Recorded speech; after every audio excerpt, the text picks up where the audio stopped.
সব ভুল বোঝাবুঝি মিটিয়ে রানী দুর্জয় 4 হাতে 1 করে দিল শুক্লা। হ্যাঁ বন্ধুরা, আমরা এমনটাই দেখতে পাবো তোমাদের রানী সিরিয়ালের আগামী এপিসোডে। বিস্তারিত জানতে আমাদের চ্যানেলটি সাবস্ক্রাইব করে ভিডিওটি না টেনে শেষ পর্যন্ত দেখতে থাকুন। দুর্জয় যখন অফিসে যাচ্ছিল তখন শুক্লা এসে দুর্জয়কে বলে কালকে তোকে পুজোতে বসতে হবে। দুর্জয় তখন শুক্লাকে জিজ্ঞেস করে কার সাথে। শুক্লা রানীর দিকে হাত বাড়িয়ে বলে ওর সাথে। এরপর রানী শুক্লার কাছে এসে শুক্লাকে বলে আমাকে আর দুর্জয়কে একসাথে দেখলে তো তোমার শরীর খারাপ করে, তোমার নাকি হজমের সমস্যা হয়, তাহলে কেন আমাদের একসাথে বসতে বলছো?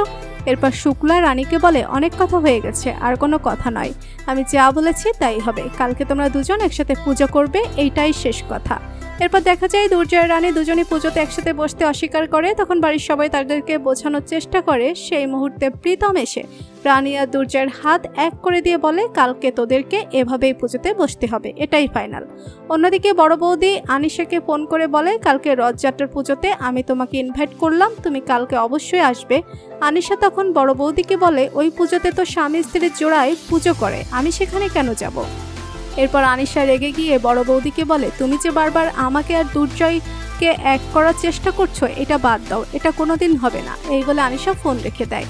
অন্যদিকে পরের দিন প্রীতম আর মাধুরী রানীর কাছে পূজার পোশাক নিয়ে আসে। প্রীতম এসে রানীকে জিজ্ঞেস করে কালকে দুর্জয় কোন পাঞ্জাবিটি পরবে, তুমি তা সিলেক্ট করে দাও। রানী দুর্জয়ের জন্য পাঞ্জাবি সিলেক্ট করে দেয়। এরপর মাধুরী রানীকে ডেকে নিয়ে এসে বলে আমার মন বলছে রথযাত্রার দিন তোমাদের সকল কিছু আবার ঠিক হয়ে যাবে, তোমরা দুজন আবারও এক হবে। তো বন্ধুরা, তোমরাও কি চাও রানী আর দুর্জয় আবারও এক হোক? কমেন্ট করে জানিয়ে দাও তোমাদের মতামত। ভিডিওটি ভালো লাগলে লাইক কমেন্ট শেয়ার করুন। আমাদের চ্যানেলে নতুন হয়ে থাকলে চ্যানেলটি সাবস্ক্রাইব করে রাখুন। ধন্যবাদ সবাইকে।